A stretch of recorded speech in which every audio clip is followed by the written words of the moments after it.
Welcome back to the channel, guys. It has been a minute since we filmed a video. We went to the Drift and Drag, weekend before last. We do have another drift event coming up, and I know lately the videos have pretty much just been drifting, but in my defense, that's kind of the only thing I find interesting in my life anymore, since filming the same old exhaust jobs and bash bar jobs. In my opinion, I feel like that gets pretty boring. So I just kind of film as I can. And yeah, so we're doing some prep today. Got to get the car prepped, obviously. Ran into some issues. If you guys didn't see, I hit the wall at Easter, blew out a bunch of suspension, swapped most of it over, but then I did happen to two-wheel the car, so I think right before that I had changed out like inner tie rods and stuff, but I think just the weight of the car made the inner tie rod go bad, so we have a new one to put on. Did have just a Rock Auto Special on there, so this is a leftover Rock Auto Special. It is brand new at least, so I gotta change that out really quick and then just give the car like a bolt check, just because I haven't driven it since the last event. It feels fine. Felt fine coming off track last time, but you never know. Sometimes things can get loose. And we got to try and go get an alignment probably tomorrow, but that won't be in the video. You guys know what alignments look like, so I'm not going to worry about that. And I figured today we kind of just do a relative, day in the life of being at the shop per se. I know videos that are usually here kind of give you an idea, but usually those are based on one topic or one subject. This one, I don't have enough content to film on my car to really make it worth your time. I don't have enough of a customer car to film, so I figured we kind of do a little bit of each, because I've got a little bit of everything going on today, from working on the E36 to potentially doing weld repair, or finishing up some weld repairs, as well as a potential car getting dropped off later today, and then hopefully parts to finish a current project we have here at the shop. So first things first, let's get started. Usually get here kind of late. I don't know, it just kind of depends on the day. It's not a gym day, so I got here a little after 9. It is currently going on 10. Had to stop for caffeine, of course. And yeah, we're just getting settled in for the day. So I got the car almost racked up. Got to go finish that, and we'll kind of get cracking. Also, I don't think I mentioned it, but recently, within the last, I'd say 3-4 weeks, you see this is another unit. So Alex decided to expand over here. This unit became available. Turns out it's the unit we thought was vacant this whole time. Turns out it wasn't, and the gentleman that was in here had just been using it as empty storage for the last X amount of time. So he moved out, so we hopped on the deal right away, because A, we didn't want other people moving in next to us that we're going to take up space, get hurt about us doing the automotive stuff like the fabrication or the whatever. People just hate cars for some reason. And then also just the space. Obviously, him doing the tire stuff, it takes up a lot of space. So it was getting extremely cramped over there. So now all of his new stuff, his deads, spare wheels boxes, all that's kind of over here. We still got to kind of get organized. This is pretty much just more his space. But yeah. Good storage area. We're gonna maybe build out something. We got to put lights up here like we did in the other shop, but I think that's pretty sweet. Little by little, we're making progress. But yeah.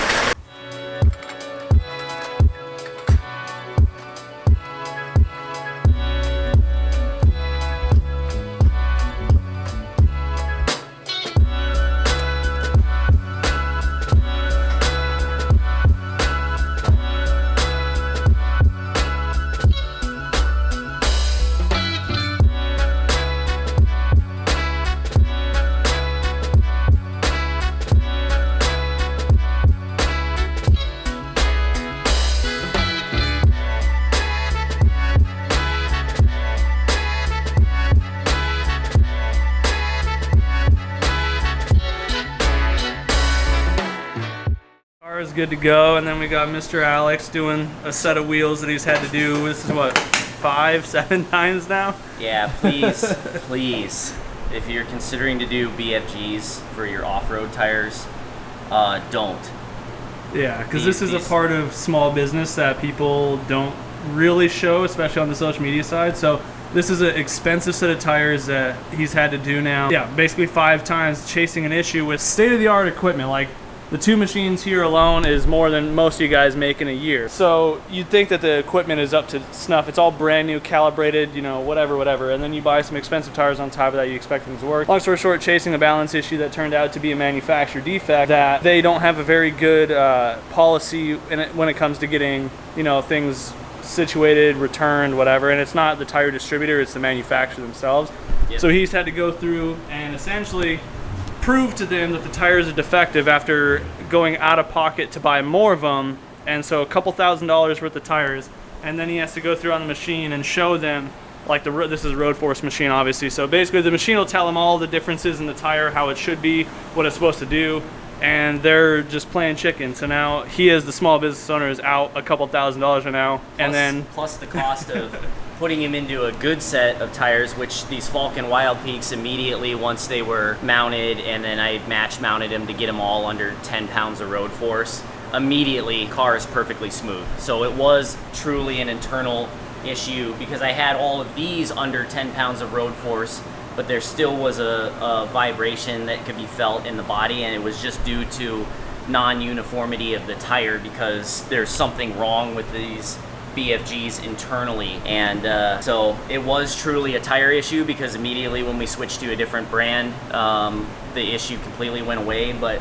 now I'm into about $2,500 of 35-inch BFGs just to chase this issue, plus mounting them 5 times.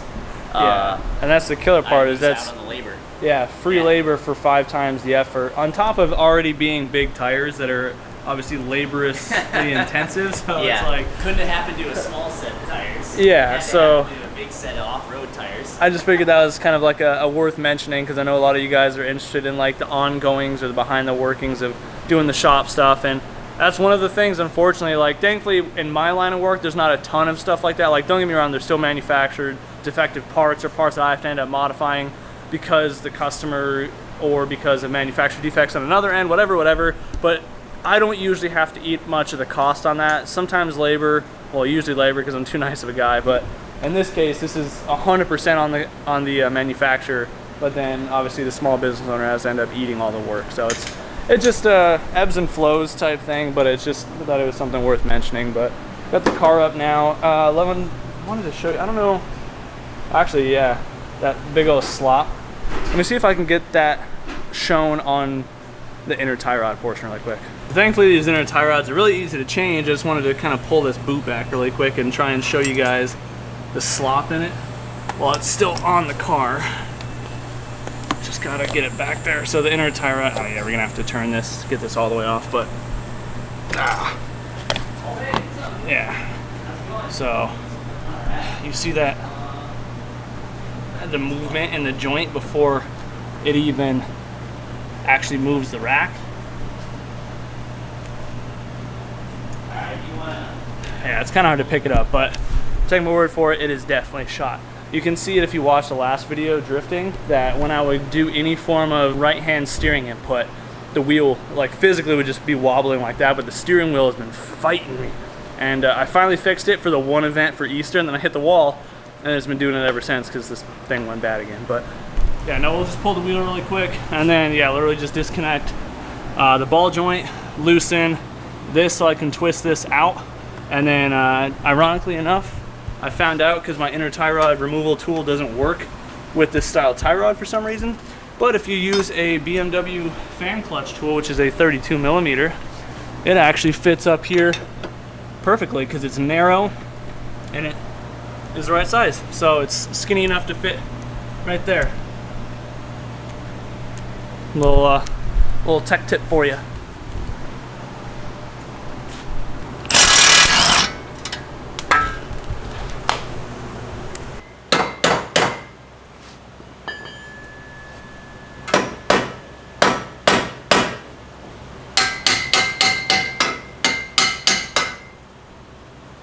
So I gotta make a Harbor Freight run really quick because I forgot my pickle fork, ball joint separator, this thing.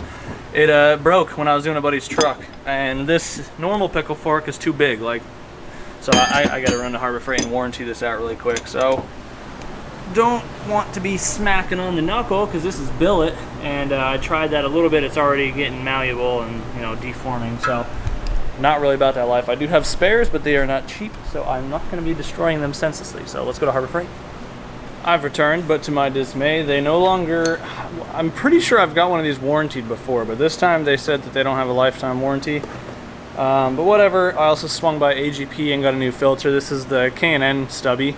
because my current one is extremely dirty, and I do not really trust these Spectre ones too much with the little plastic cap that's up top here, so I'm just swap that out really quick and have a fresh filter, because this thing has been handed down from car to car for a couple cars now. I'm pretty sure this is the filter that was on the Integra when it was turbo, and then this was on the E36 before it was turbo. I mean, I'll save it. I can still wash it. I've washed it a few times, but that little ring kind of sketches me out. I've seen videos of people sucking those things up with the turbo, so let's go.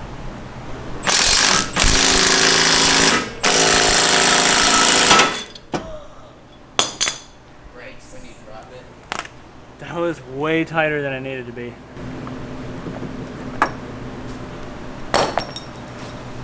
I need that still.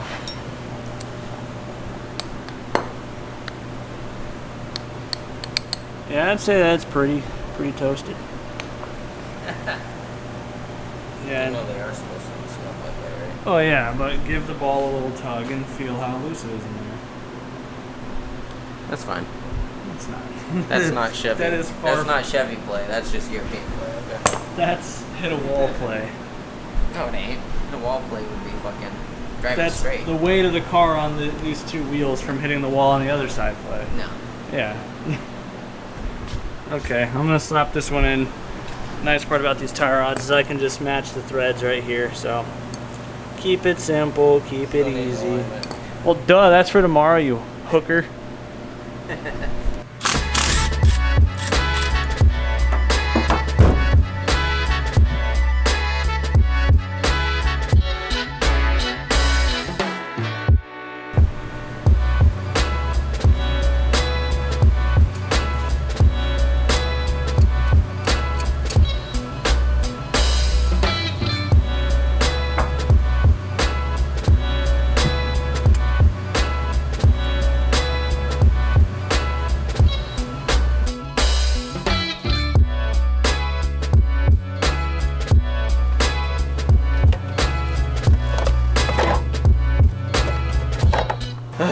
It's like nobody else likes cheap beer around here except for me.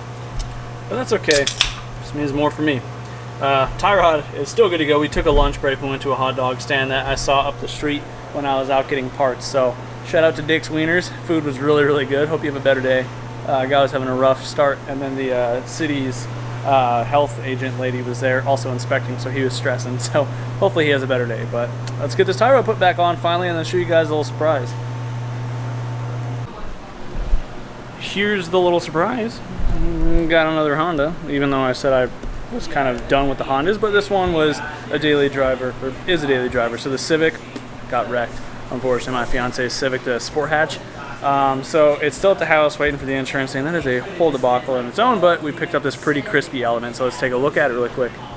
So this is a, I think it's a 2004, it's an EX model, so it is the all-wheel drive. It's got the moonroof back there, and we chose an automatic this time because she does a ton of driving, and just wanted to kind of simplify that a little bit. I know it was actually harder to find the automatic than it was a manual. There's tons of manuals laying around. The all-wheel drive wasn't really what we were looking for per se, like it wasn't a dead seller, but this one's pretty clean. A few little quirks about it that I'm going to go through and clean up. Like there's an oil leak of some sort up front, or a power steering leak I got to look at, but past that, I mean, it's pretty solid. It's got, you know, 250,000 miles, but it's very clean. Inside I'd say is like a 8 out of 10, 7 out of 10. Not bad. Exterior is in pretty good shape. The rear end underside is a little rusty, not on the body that I can tell, but I'll know for sure once I get it here on the lift. But yeah, just want to go through, do a little bit of maintenance. But right now we are just trying to get the radio hooked up. I had the harness up here somewhere. Yeah, we got basically a whole little radio set up laying over here that we're just trying to do, because the factory head unit that is in here is actually locked, unfortunately. So nothing super crazy, but it is a good little daily driver for sure. I have no experience with these cars before. I know they're basically CRVs to an extent, and I can see why a lot of people like them. They're very quirky, lots of interior space, and they're pretty fun to drive, honestly. Slow, but fun to drive. But I'm gonna go ahead and pull this dash part really quick, try and get this radio wired in, and see how that goes. It's hot in here now.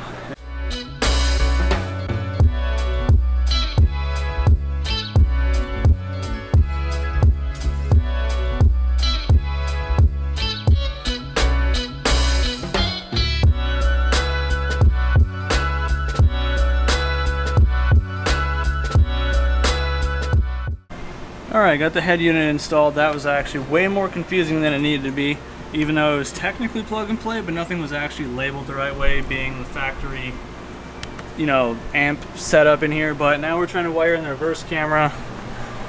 This is also not hard. We're just trying to make it look clean first time around, so it's all tucked. So right now we're trying to fish some welding rod through the harness grommet to try and pull the harness through if it'll let us, because this is where our connector is. And then we got to tap into the reverse light on the tail light here, which that's pretty easy, a couple screws, and then just T-tap the wire. And yeah, everything is out, so I could pull this away just enough to feed the wire up and bring it along the side here. And then once it's all ran under here, then I got to try and shove it over to the head unit with the little, you know, connector here. So very tedious, extremely tedious. All right, picking up the next day now. Element radio got done, backup camera still needs work, got late, but right now we have second gen Miata that got dropped off. We're doing the differential on this thing, welding it. So normally I just have people bring me the diff because most people don't want to pay the labor to have me R&I the rest of it, but this gentleman didn't mind it. So got the rear end ripped apart. I already went ahead and got the diff welded. Just finished that a moment ago. So plated and welded like normal, and we're looking pretty good. So I'm gonna let that cool off. This is a sealant style gasket, so I gotta clean it off, both the housings, and then put some RTV, let it cure overnight, and then other than that, no, car's good. I went and got my car aligned, so we're pretty much ready for tomorrow. And then we just got some fresh meat to put on, because got some steer tires because mine are shot, and then we got some burners, and then we're gonna burn off the rest of what's on there as well. So like I said, kind of a relatively normal day in the life type thing, but yeah, usually it's just work and sometimes play, mostly work, but we're here, and lots of caffeine. Having been such a while since I've done a Miata, since it's been like 4 years since I've had mine, I forgot these things are like a balancing act to put the diff back in, because you got this lower spacer and then the diff itself, but then you also got this aluminum spacer that sits up top, and you got to shove it all up in there while balancing the diff itself, because obviously differentials aren't exactly the lightest thing in the world. So let's see how this goes.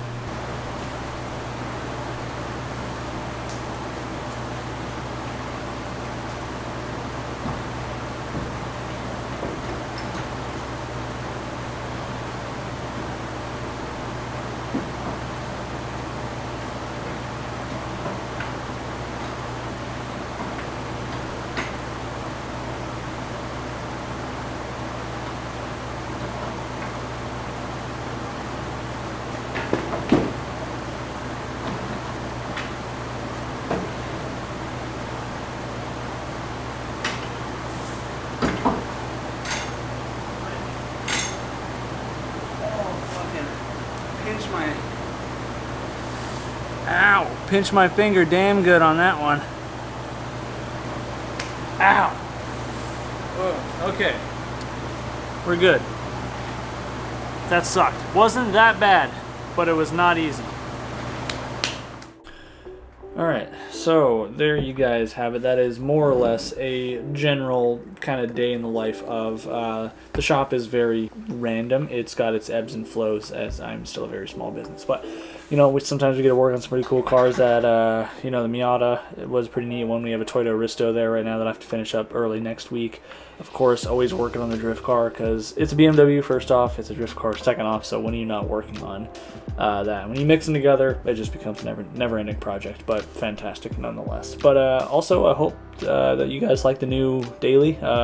Not for myself, obviously, but the Element is a pretty stinking sweet ride, so we will be sure to make more content on that, because I do have to kind of go through a little bit, kind of, you know, bulletproof it per se, and yeah, I'll probably just find ways to make content on that. And then again, I do want to get the Integra going here sooner than later, now that I know it just needs a crush washer and a seat bracket, so we will be getting to that. But if you enjoyed the video, be sure to let me know in the comments down below. If you're new to the channel, stick around, hit that subscribe button, drop a comment, help it, you know, push the algorithm, because the more you know, the more views the videos get, the more money and the more incentive there is to make content, because then I have stuff to spend the money on to make the content.